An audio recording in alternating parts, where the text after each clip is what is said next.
क्या भारत को G7 का सदस्य बन जाना चाहिए चीन को काउंटर करने के लिए? क्या ब्रिक्स में मजबूती के साथ चीन को काउंटर किया जाना चाहिए? दोस्तों, भारत ये चाहता है ब्रिक्स में जाकर अपने यूपीआई पेमेंट ब्रिक्स देशों में लॉन्च करे। ये चीन नहीं चाहता कि पूरी दुनिया में यूपीआई पेमेंट लॉन्च हो। वीडियो के जरिए हम जानेंगे ब्रिक्स के जरिए भारत ग्लोबल साउथ का लीडर बन जाएगा, चीन को काउंटर कर जाएगा।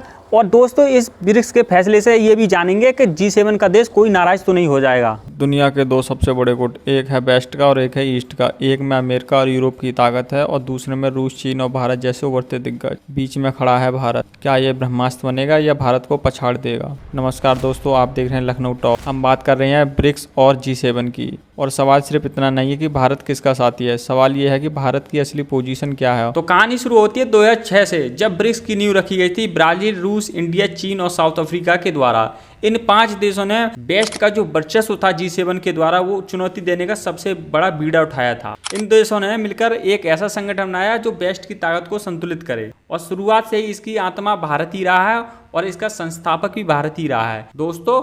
लेकिन अब ये संगठन अब अपने सबसे नाजुक मोड़ पर खड़ा है। एक तरफ भारत और ब्राजील जैसे लोकतांत्रिक देश हैं, तो दूसरी तरफ है चीन और रूस की आक्रामक और तानाशाही शैली। भारत के लिए यह संगठन एक ऐसा मंच है जहां वो विकासशील देशों की आवाज़ बन सकता है, लेकिन यही संगठन धीरे धीरे चीन के इशारों पर चलने की कोशिश कर रहा है। तो दोस्तों, अब G7 की बात कर लेते हैं। G7 की बात करें तो ये पूरी तरीके वेस्ट का क्लब है। America, Britain, France, Germany, Japan, Italy और कनाडा, ये दुनिया की सबसे बड़ी अर्थव्यवस्थाएं और यहीं से दुनिया के सारे नियम तय होते हैं। भारत G7 का सदस्य नहीं है, लेकिन पिछले कुछ वर्षों में G7 समिट में भारत को बतौर गेस्ट इन्वाइट किया गया है।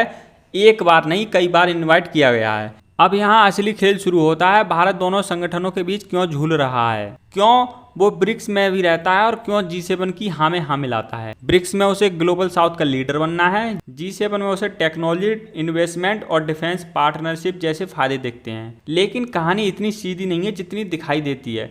चीन इस पूरी कहानी का वो किरदार है जो ब्रिक्स को अपने एजेंडे के लिए इस्तेमाल करना चाहता है। चीन चाहता है कि ब्रिक्स से एक नई ग्लोबल करेंसी बने जो डॉलर की जगह ले ले।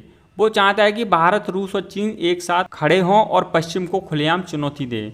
यानी चीन चाहता है कि भारत वेस्ट के खिलाफ हो जाए, लेकिन भारत समझ चुका है चीन दोस्ती के नाम पर सिर्फ इस्तेमाल करता है। डोकलाम से लेकर गलवान तक हर घटना बताती है कि चीन पर भरोसा करना खुद को धोखा देना है। भारत ने ब्रिक्स में रहकर चीन की कई चालों का नाकाम किया है।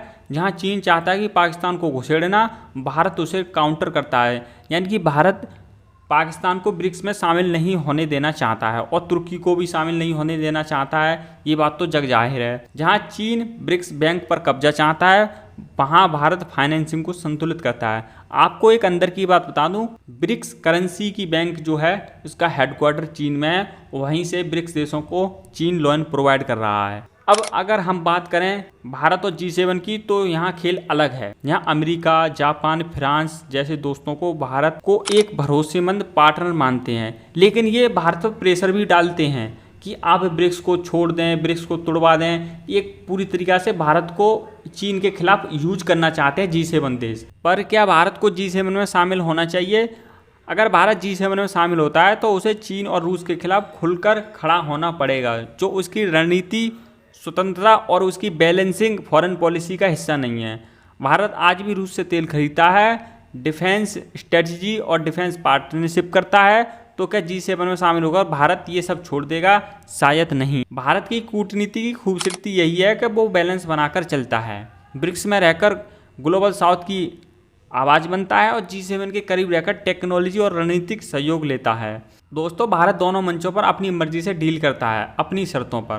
अब आइए जानते हैं कि 2025 में होने वाले ब्राजील ब्रिक्स समिट में क्या होने जा रहा है। भारत यहाँ एक लीडर की भूमिका में है। समिट में लोकल करेंसी में व्यापार, ब्रिक्स पेमेंट सिस्टम और वैश्विक दक्षिण को मजबूत करने की रणनीति पर बात होगी। भारत इस बैठक में अपना एजेंडा साफ करेगा। ब्रिक्स सिर्फ चीन का मंच नहीं रहेगा, यहाँ सभी विकासशील देशों की बराबरी का मंच होगा। भारत चाहता है कि टेक्नोलॉजी साझेदारी, डिजिटल इंडिया को ब्रिक्स स्तर पर बढ़ाया जाए और वो देशों को डॉलर से निकलकर लोकल करेंसी में व्यापार के लिए विकल्प दे। यानी कि भारत चाहता है पूरी ब्रिक्स करेंसी के जरिए यूपीआई पेमेंट लॉन्च करना चाहता है ब्रिक्स मेंबर कंट्री में। ये भारत के लिए बहुत बड़ी अपॉर्चुनिटी है, भारत को ये जरूर करना चाहिए। तो दोस्तों, चीन यहाँ भी अपनी चाल चल सकता है। वो ब्रिक्स को अपनी बेल्ट एंड रोड इनिशिएटिव का हिस्सा बना सकता है, BRI का। लेकिन भारत पहले ही इसके खिलाफ वोट कर चुका है। क्या भारत को ब्रिक्स को लीड करना चाहिए या G7 में घुसकर पश्चिमी देशों के साथ नई पारी खेलनी चाहिए?